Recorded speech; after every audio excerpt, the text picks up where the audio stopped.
To me, Sal, it was the relentless Dodger offense, which I think it was better than maybe anybody even thought it would be in this series. I mean, when you think about some of the things they did, the guy who won the NLCS MVP award, Tommy Edman, great series, 11 RBI, blah, blah, blah. But he had the fourth best OPS on the Dodgers in the series, which is pretty amazing. Muncy, Ohtani, Mookie Betts, all better than him. So this Dodger offense, I felt like Ohtani was batting every inning because they ran the lineup over and over again. They turned it over. Amazing. You look at some of those numbers right there, that they're historic. The Mets pitchers helped, of course, because the year-long bugaboo of walking guys was a big deal here. And the Dodgers do not chase bad pitches. They wait for you to come to their nitro zones and then they mash. And so that's part of the reason here. They batted .306 with runners in scoring position.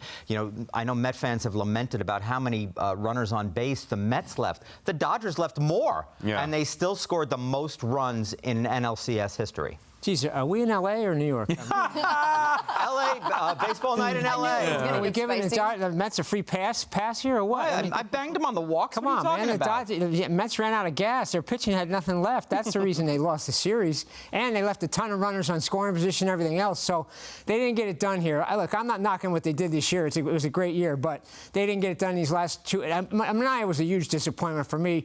I thought he'd come up big in that game. Maybe he was gassed, but for him to get blown out like that early was just kind of shocking because he's been so good in big situations. When you see Tommy Edman take a fastball at the top of the zone, you didn't see that for the last 3 months because he's got that high ride on his fastball. So maybe he was gassed, or maybe the pressure got to him, the moment was too big or something. But the Mets pitching just didn't come up to par here. There's a piece of me that feels like it wasn't necessary, and I respect the Dodgers.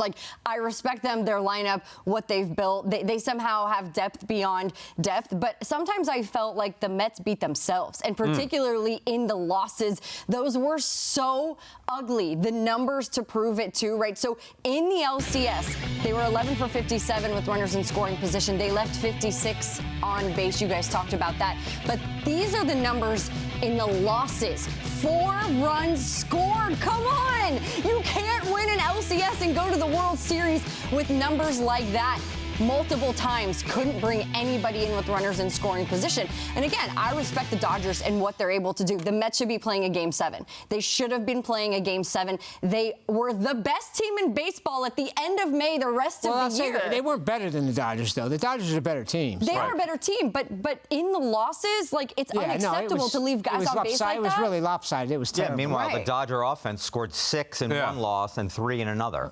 They had a chance to force a 7. Yeah, the turning point to me in this series was Game 3, the poor defense that the Mets played, starting with Alvarez and then Severino. That set the series in a spot because the Mets needed to take 2 out of 3 at home. That got that game out of hand. The Mets did not hit. Guys on base all series long. They couldn't drive them in. If you can't score early and often against the Dodgers, you weren't going to beat them. And the bottom line is the Mets just weren't good enough. Simple as that. Well, that's why I would think, isn't that easier to take than like a heartbreak? Because they weren't good enough. They got dominated in the series in the big picture. Losing is losing, though. I mean, you're right. Like the season, the expectations came out of nowhere, and the Mets achieved a lot this year, but ultimately they still lost. So am I supposed to be happy about, the Dodgers were just better? No, I'm not happy that anybody's better than the Mets. You want them to be the best team.